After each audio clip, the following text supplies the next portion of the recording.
I thought I had the perfect life, a loving wife, a new baby, and a bright future ahead. But a single message from an unknown number shattered everything I believed in. What I uncovered next will leave you speechless. It started with a missed flight. Not mine, hers. Amanda, my wife of 8 years, had been on yet another business trip. These trips had been frequent over the past year, almost too frequent, but I never questioned them. That night, though, she called to tell me she'd missed her flight back.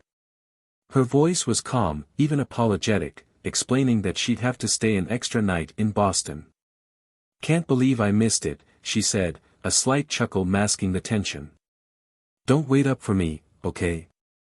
I'll catch the first flight out in the morning." Something in her tone stuck with me. The lack of urgency in her voice, the almost rehearsed quality to her explanation, it didn't sit right. I brushed it off, telling myself I was being overly sensitive. After all, Amanda had always been reliable, almost to a fault. Why would this time be any different? Still, as I lay awake that night, staring at the empty side of the bed, my gut told me something had changed.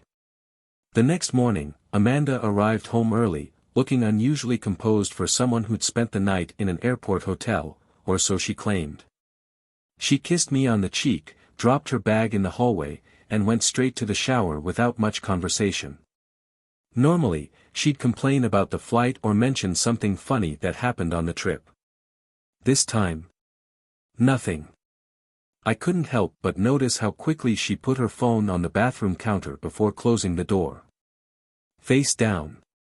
Suspicion clawed at the back of my mind, but I hated feeling that way. Amanda was my wife, my partner. We'd been through so much together, building careers, buying our first home, and just last year, trying to start a family. Trust was the foundation of it all, wasn't it? But the unease wouldn't leave. Later that afternoon, when she stepped out to run errands, I found myself staring at her work bag. It was unzipped, her tablet and planner peeking out. My heart raced. I knew this was crossing a line, but something inside me needed answers. I opened the planner. Inside, her meticulous notes were exactly what I expected: client meetings, flight schedules, hotel reservations. But one detail caught my eye, a scribbled note on the edge of a page. It wasn't part of her usual professional shorthand. Dinner with Jay. No date. No location. Just the cryptic note. My stomach twisted.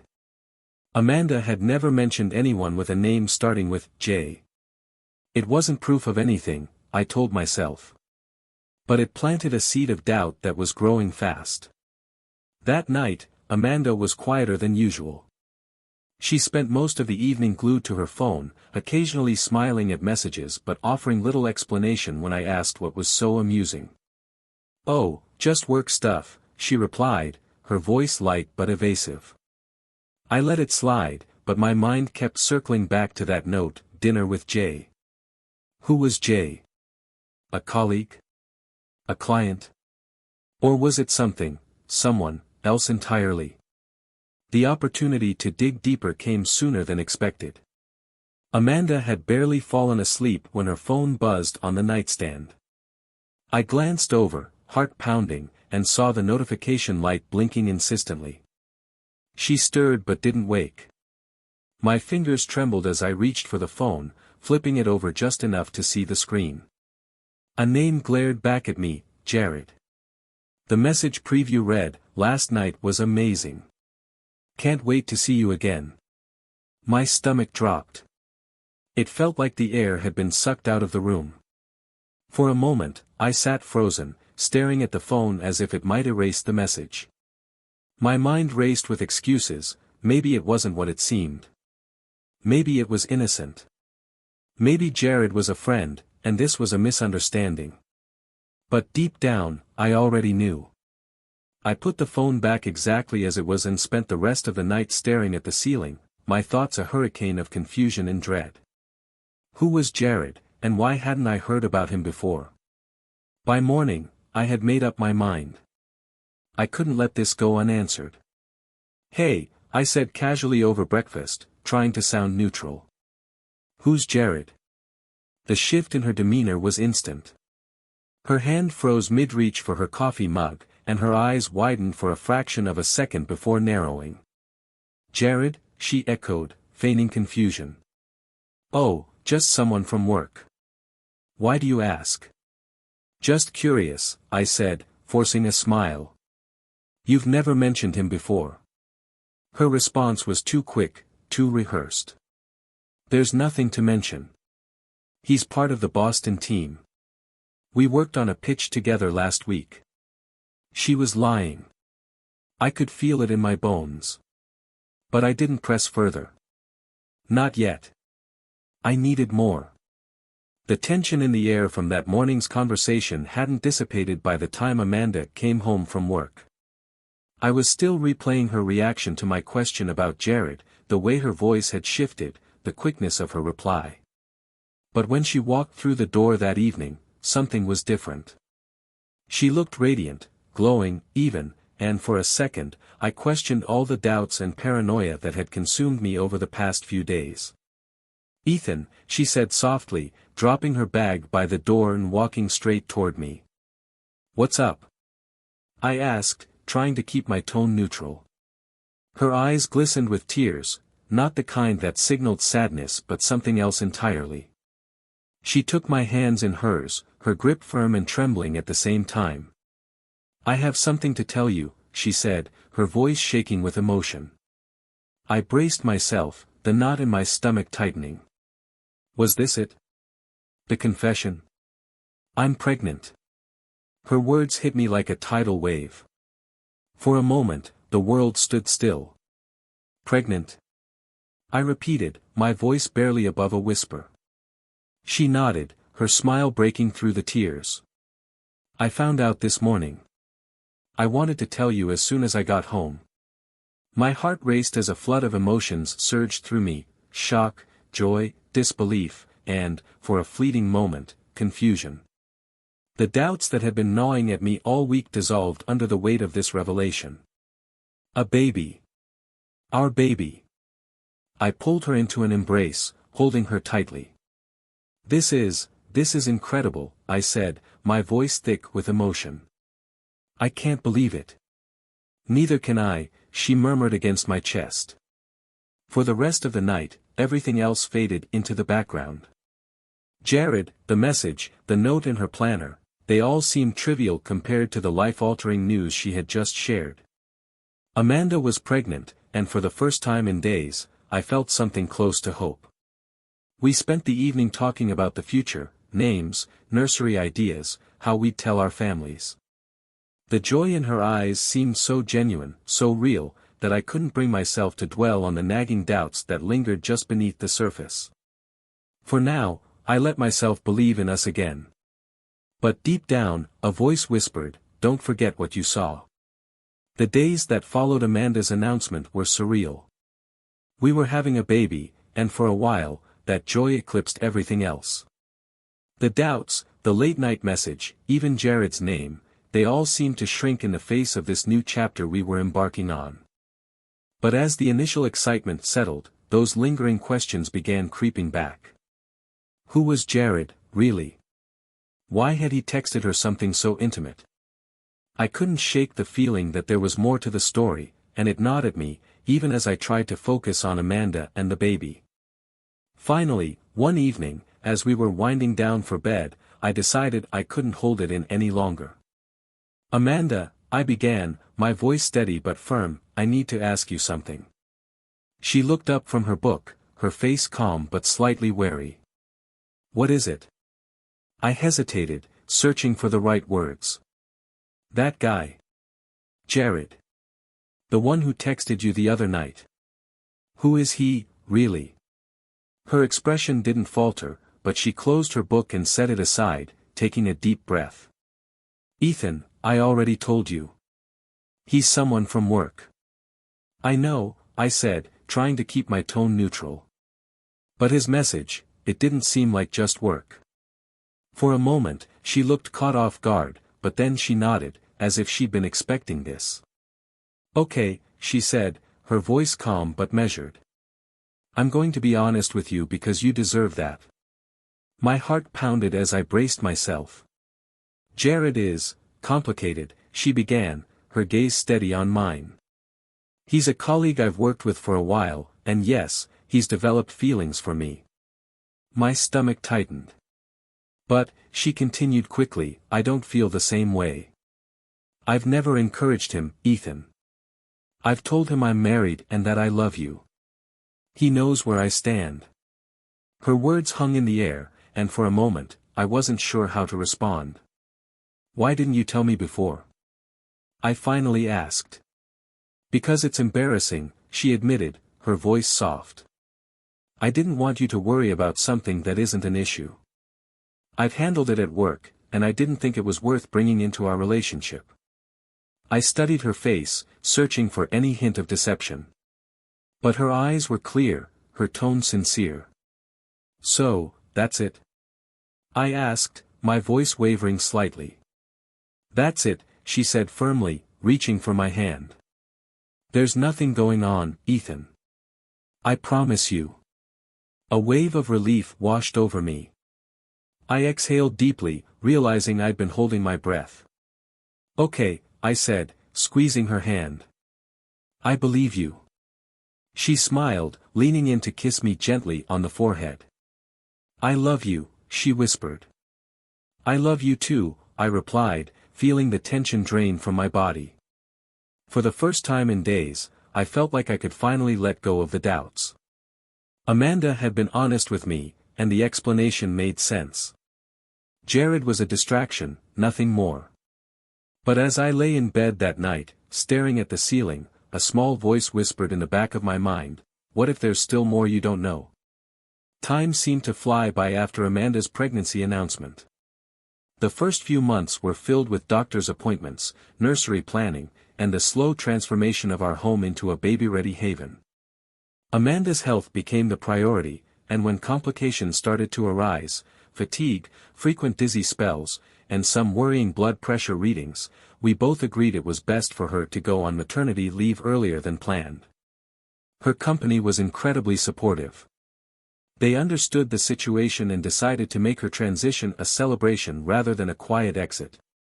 A party was planned at her office, a farewell to Amanda's presence at work for the next several months, and, as they put it, a chance to honor her dedication and accomplishments. "I don't know why they're making such a big deal," Amanda said one evening as she flipped through her wardrobe, searching for something that would fit her growing bump. "I'm only taking leave, not leaving for good." "They probably just want to show you how much they value you," I said, smiling. "You've earned it." On the night of the party, Amanda looked stunning. Her maternity dress accentuated her glowing complexion, and despite the challenges of her pregnancy, she carried herself with her usual confidence and grace. I drove us to the venue, a chic event space near her office, and felt a swell of pride as we entered and were greeted with cheers and applause from her colleagues. The atmosphere was lively but intimate. People gave speeches, sharing anecdotes about Amanda's professionalism and humor. There were congratulatory toasts, gifts for the baby, and warm wishes for her health. I watched from the sidelines, amazed at the admiration and respect Amanda had earned. Then I noticed him. Jared. He was exactly as I'd imagined, tall, well-dressed, and exuding an easy confidence. He stood near the bar, chatting with another colleague but occasionally glancing in Amanda's direction. My chest tightened, but I reminded myself of what Amanda had told me. "There's nothing going on. He's in love with me, but I don't feel the same way." Amanda noticed me looking and followed my gaze to Jared. She gave my hand a reassuring squeeze and whispered, "Relax. He's harmless." Still, I couldn't help but observe their interactions throughout the evening. Jared approached her once, offering congratulations and making polite small talk. Amanda was cordial but maintained her distance, and he didn't linger long. By the time the party ended, I felt a mix of relief and unease. Nothing had happened to suggest Amanda's story wasn't true, but seeing Jared in person made everything feel a little too real. As we drove home, Amanda leaned her head against the window, exhausted but content. "That went well," she murmured. "I'm so ready to just focus on the baby now." "Me too," I said, gripping the wheel a little tighter. But deep down, I couldn't shake the feeling that Jared's presence at the party was a shadow I hadn't quite outrun. The next morning, as Amanda and I were having breakfast, she brought it up casually. "Ethan, I was thinking," she said, stirring her tea. "I might work from home for a couple more weeks before fully stepping away. You know, just to wrap up a few loose ends." I nodded. "Makes sense. Whatever helps you feel less stressed." "Thanks," she said with a small smile. "But I'll need your help with something." "Of course," I replied, setting my coffee mug down. "What's up?" "There are some papers I left in my office," she said, glancing toward her laptop on the counter. "Client notes, project drafts. I'll need them to finalize a few things. Would you mind picking them up for me after work today?" "Sure," I said without hesitation. "Just tell me where to look." She scribbled a quick note, listing her desk drawer and a few specific folders. "It shouldn't take long," she added. "I've already let my assistant know you'll be coming, so you shouldn't have any trouble." After work, I made my way to Amanda's office. It was a sleek, modern building that I'd only been to once before, years ago during a holiday party. The receptionist waved me through with a polite smile after I mentioned Amanda's name. When I reached her office, I was struck by how organized it was. Everything was meticulously arranged, her awards, family photos, and books lined up perfectly. I found the drawer she'd mentioned and pulled out the folders she'd requested. As I stood up to leave, something caught my eye. A framed photo on her desk, one I hadn't seen before. It was a group picture, Amanda, a few colleagues, and Jared. He stood next to her, his hand resting lightly on her shoulder. I froze, my eyes lingering on the photo. It wasn't inappropriate, not exactly, but something about the familiarity in his stance and Amanda's expression in the picture made me uneasy. She looked relaxed, happy even, too happy, given how she'd downplayed her interactions with him. A knot formed in my stomach, but I shook it off. This wasn't proof of anything. It was just a photo. I grabbed the papers and left the office, trying to ignore the whisper of doubt creeping into my thoughts. When I got home, Amanda greeted me with a tired but grateful smile. "Thanks for doing that," she said, flipping through the folders. "No problem," I said, my voice steady. But later that night, as she drifted off to sleep, I couldn't help but replay the image in my mind, Jared's hand on her shoulder, the look on her face. It was nothing. It had to be. Didn't it? The image of Jared's hand on Amanda's shoulder in that photograph lingered in my mind. I tried to dismiss it as harmless, a colleague being friendly, but it gnawed at me in a way I couldn't shake. Maybe I needed closure, something definitive to put my doubts to rest. The next day, I decided to take matters into my own hands. After work, I stopped by Amanda's office again, this time unannounced. I asked around and found Jared in the break room, sipping coffee and scrolling through his phone. "Jared?" I called, trying to keep my tone neutral. He looked up, surprised but polite. "Hey. You're Amanda's husband, right?" "Ethan?" "That's me," I said, stepping closer. "Do you have a minute? I was hoping we could grab a coffee." Sure," he said, his brows knitting together in confusion. "Is everything okay?" "Yeah, just wanted to talk," I said with a smile that felt forced. We walked to a nearby cafe and settled into a corner table. I could feel my heart pounding, but I tried to appear calm. "Jared," I began, clasping my hands together, "I'm just going to be straightforward. I need you to stay away from Amanda." His expression shifted, first to confusion, then something else entirely, a knowing smirk. "Stay away from Amanda," he repeated, leaning back in his chair. "Did she not tell you?" My stomach dropped. Tell me what? He hesitated, studying my face before leaning forward. That we're sleeping together. The words hit me like a freight train. For a moment, I couldn't move, couldn't think. What? I finally managed to say, my voice barely above a whisper. Jared shrugged, his tone casual, almost flippant. Yeah. We've been seeing each other for a while now. I figured she would have come clean by now, considering the baby and all. The baby? I asked, my voice trembling. He smirked again. What do you think? I didn't mean to complicate things, but Amanda and we've got something real. I stared at him, every fiber of my being wanting to lunge across the table, but I forced myself to stay composed. I think you're mistaken, I said, my voice cold. Amanda loves me. We're having a child together. He leaned back again, shaking his head as if amused. If you say so.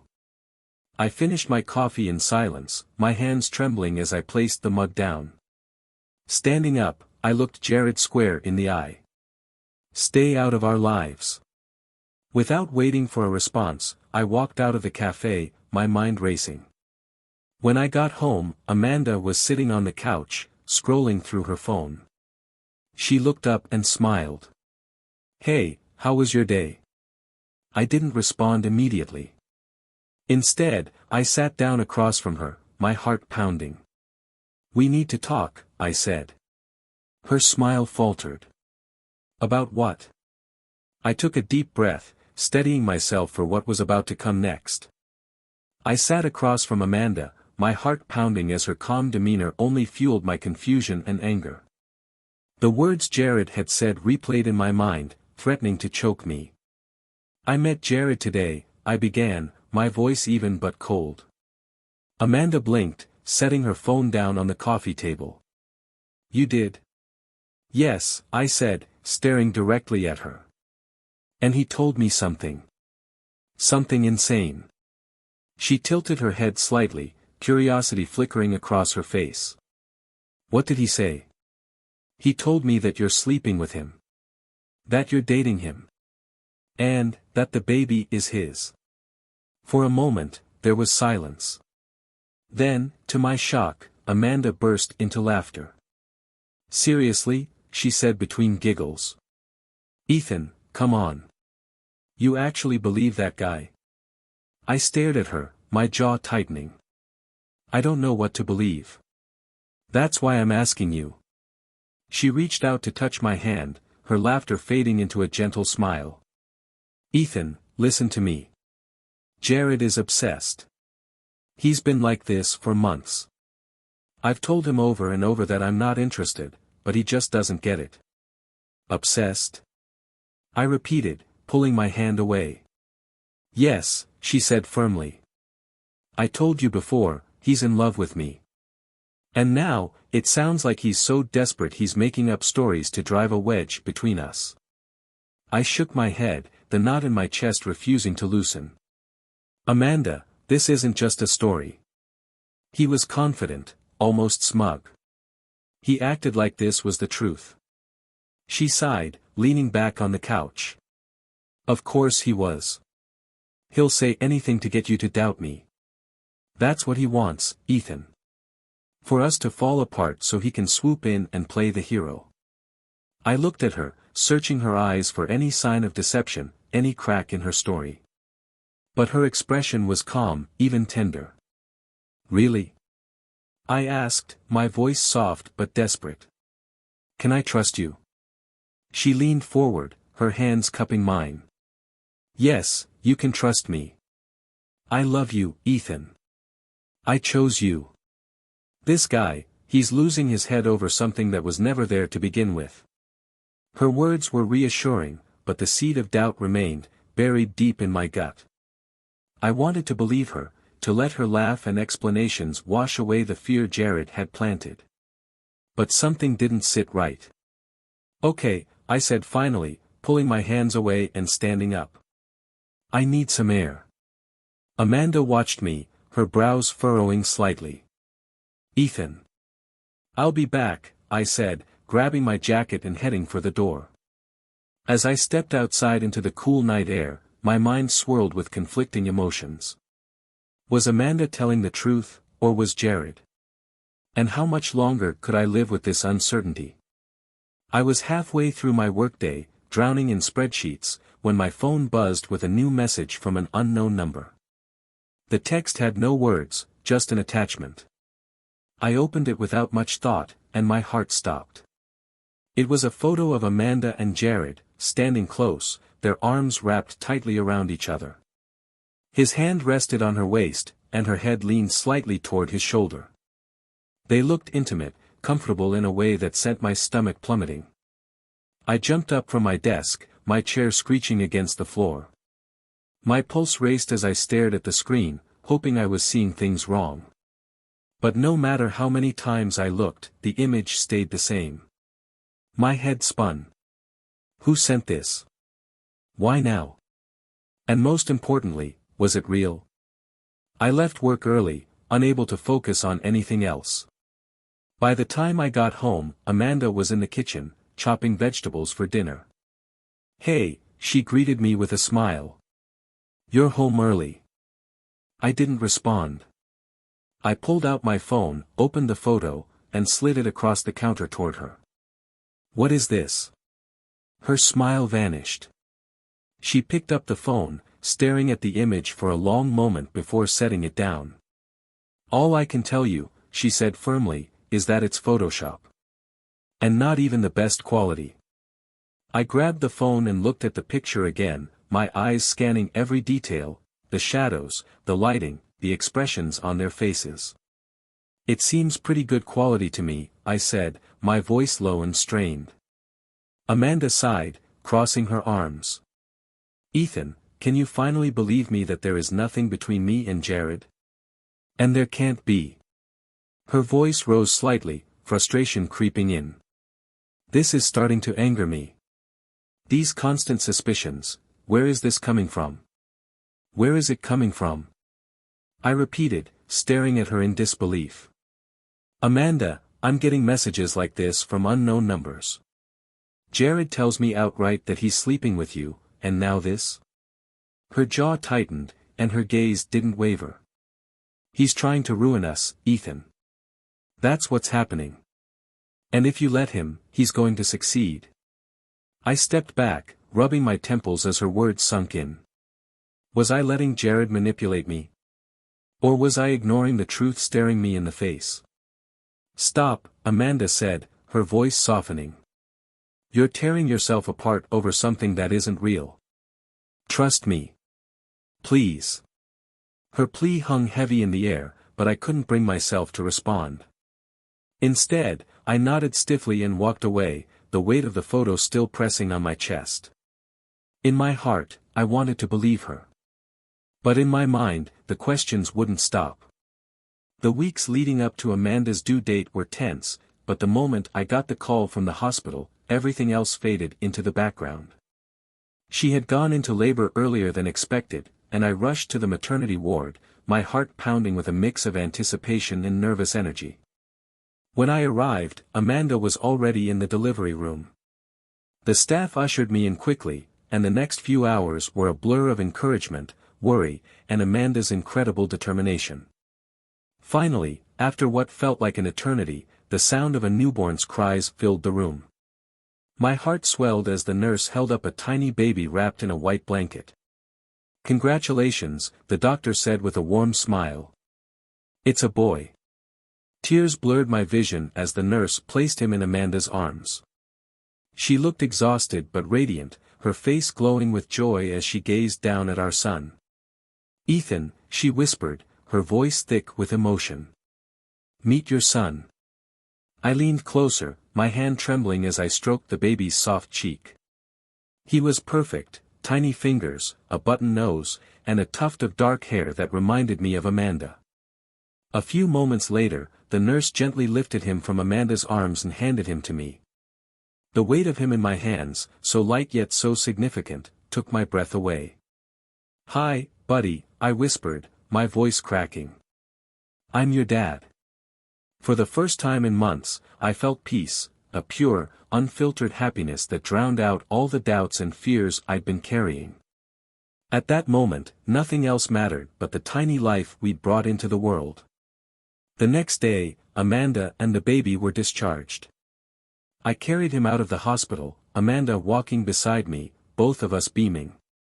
The car ride home was surreal, everything felt new and full of possibility. When we got home, I carefully placed him in the bassinet we'd spent so much time preparing. Amanda sank into the couch, exhausted but smiling. "We did it," she said softly. "Yeah," I replied, sitting beside her and taking her hand. "We really did." For that day, at least, I allowed myself to believe that everything was finally okay. Weeks turned into months, and life settled into a new rhythm. The baby, whom we'd named Liam, became the center of our world. I threw myself into fatherhood, waking up for late-night feedings, changing diapers, and doing everything I could to support Amanda. I wanted to give her the chance to rest, knowing how much pregnancy and childbirth had taken out of her. Amanda seemed grateful. She smiled more often now, her exhaustion tempered by the joy of motherhood. And for me, holding Liam in my arms made every sleepless night and every chaotic moment worth it. But the longer I looked at him, the more something nagged at the back of my mind. Babies change a lot in their first months, I told myself. Features take time to develop. Still, as I gazed at Liam's tiny face, I couldn't see anything familiar.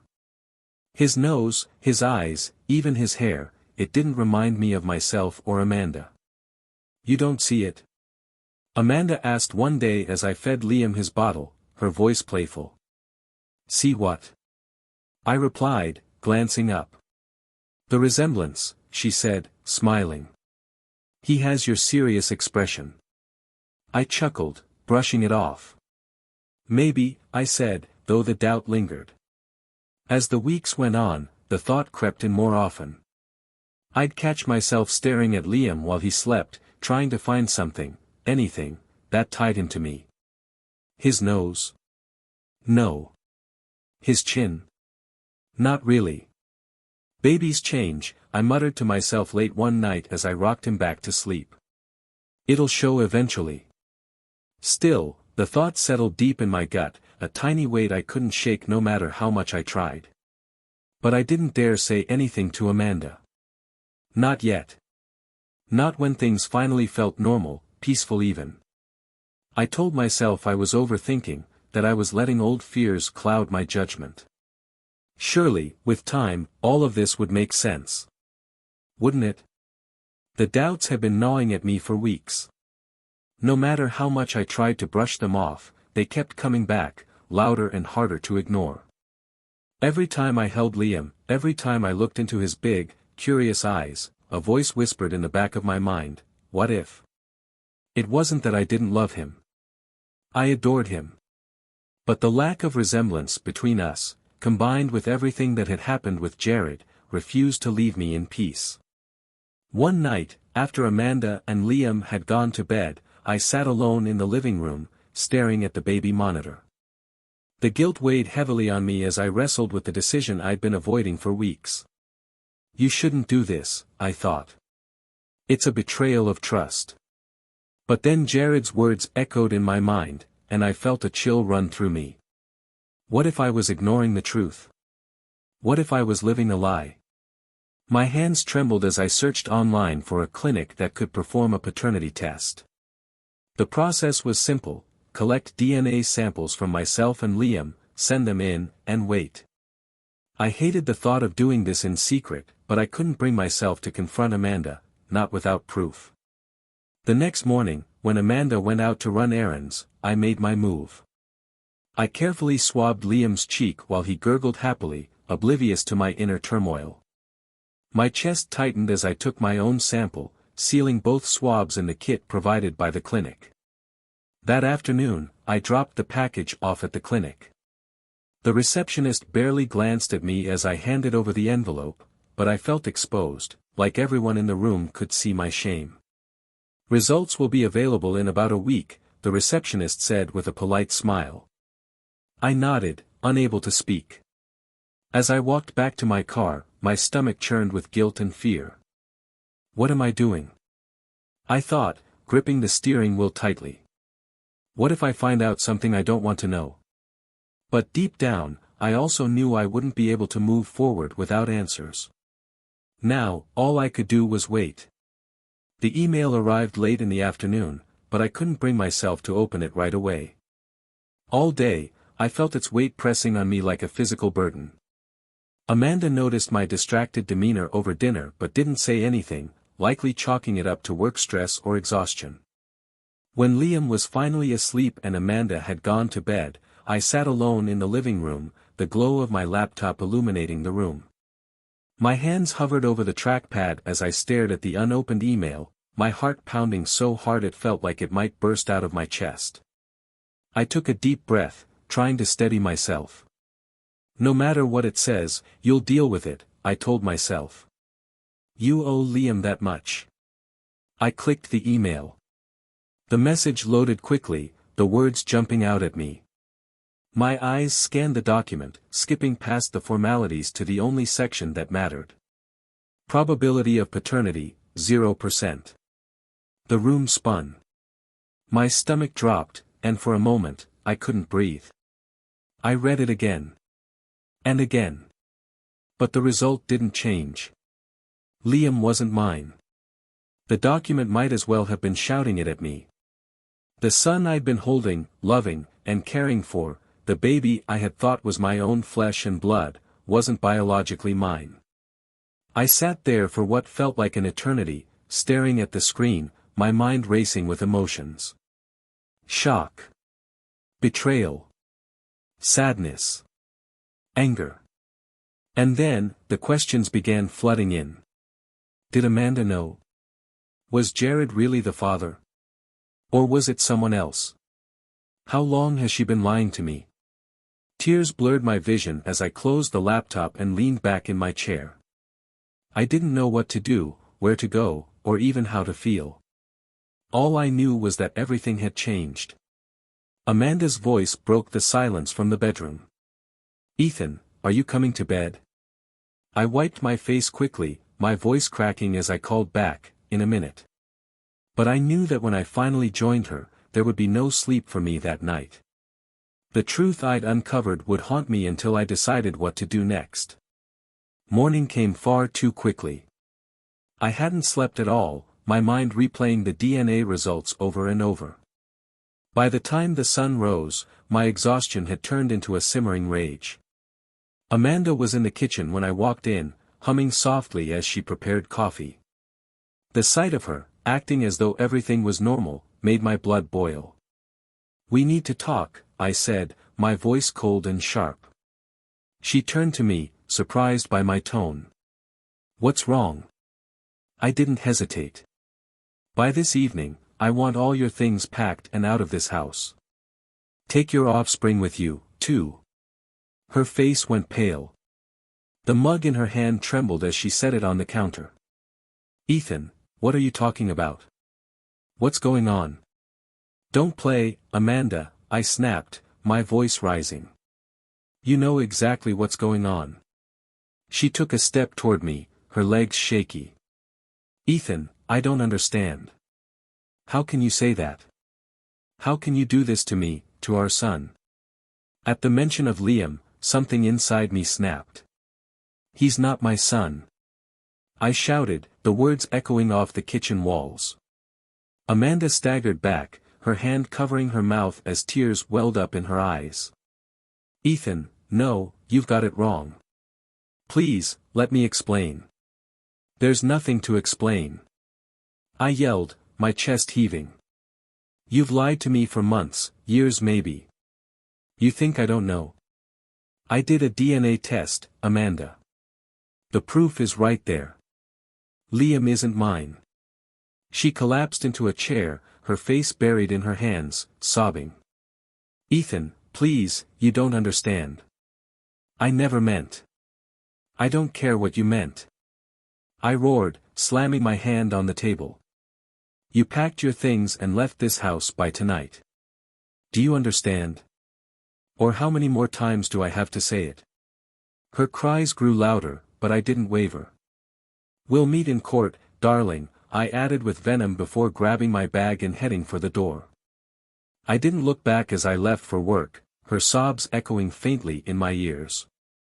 For the first time in months, I felt a sense of control, but it came at the cost of everything I thought I had built. As I drove away, the reality of what lay ahead began to sink in. There was no going back now. The day of the trial arrived faster than I expected, though the weeks leading up to it felt endless. I had gathered everything: evidence of Amanda's betrayal, the DNA results, and even testimony from friends who had noticed Jared's presence in our lives. My lawyer assured me that the case was strong. Amanda sat across the courtroom, her face pale and tear-streaked. She avoided my gaze, clutching a tissue as her lawyer whispered to her. Jared was nowhere to be seen. The proceedings began, and the judge wasted no time getting to the heart of the matter. My lawyer presented the DNA test first, laying out the undeniable proof that Liam was not my biological son. The judge's eyes flicked to Amanda, who stared at the floor, unable to meet his gaze. "Mrs. Reynolds," the judge said sternly, "do you have any evidence to counter this claim?" Amanda's lawyer stood, visibly uncomfortable. "Your Honor, my client does not contest the validity of the DNA test." The courtroom was silent. Amanda's sobs were the only sound, muffled and desperate. The rest of the trial proceeded quickly. My lawyer emphasized the breach of trust, the emotional toll, and the blatant dishonesty that Amanda had brought into our marriage. By the time closing arguments were made, the judge's sympathy for my side was clear. "Mr. Reynolds," he said, addressing me, "the evidence presented in this case strongly supports your claims. You are granted the divorce, and I see no reason to award spousal support given the circumstances." He turned to Amanda, his tone firm but not unkind. "Mrs. Reynolds, while I understand this is a difficult situation, the court cannot overlook your actions. You will leave this marriage without financial compensation." The gavel struck, and it was over. I stood up, feeling a weight lift off my shoulders as Amanda remained seated, her head bowed. I walked out of the courtroom, my lawyer patting me on the back and congratulating me on the victory. As I reached the steps outside, I saw Amanda emerge, her face red and streaked with tears. She looked at me briefly, her lips trembling as if she wanted to say something, but no words came. She walked away, her head low, clutching a folder of documents that now held no value to her. She had come out of this with nothing. I turned away and walked to my car, the finality of the situation sinking in. It was over, everything. The marriage, the lies, the doubts. Now, I could begin to rebuild my life. In the weeks following the trial, as I began piecing my life back together, one question lingered in my mind like an itch I couldn't scratch: what happened to Jared? He had been so confident, so smug, claiming his love for Amanda and boldly declaring their supposed relationship. Yet, when it all came crashing down, Jared was nowhere to be found. He didn't testify at the trial, didn't offer Amanda support, and didn't even make an appearance afterward. I needed closure. Something about his sudden disappearance felt off, and I couldn't move on without understanding why. One afternoon, I decided to visit his apartment. I found the building easily enough. It wasn't far from Amanda's old office, but when I asked the landlord about Jared, the response was surprising. "Oh, he's gone," the landlord said, shaking his head. "Packed up and left in the middle of the night a couple of weeks ago. Didn't even leave a forwarding address." My brows furrowed. "Did he say why?" The landlord shrugged. "Nope. Just said something about needing a fresh start. Funny guy. He was always polite but kept to himself." I thanked the landlord and left, my mind racing. Jared had fled, disappearing as if he were running from something, or someone. But why? He'd claimed to love Amanda so much, to have risked everything for her. What was he afraid of? The mystery gnawed at me for days. Was his bravado nothing more than a facade? Had he realized the enormity of what he'd done and decided to cut his losses? Or was there something else entirely, something I'd never know? As much as I wanted answers, I eventually came to accept that I might never get them. Jared was gone, leaving behind nothing but questions and the wreckage of Amanda's life. In the end, I decided to let it go. Jared's motives didn't matter anymore. What mattered was moving forward, free from lies and betrayal, to rebuild a life that was truly my own. The chapter was closed, though its ending would forever remain shrouded in mystery.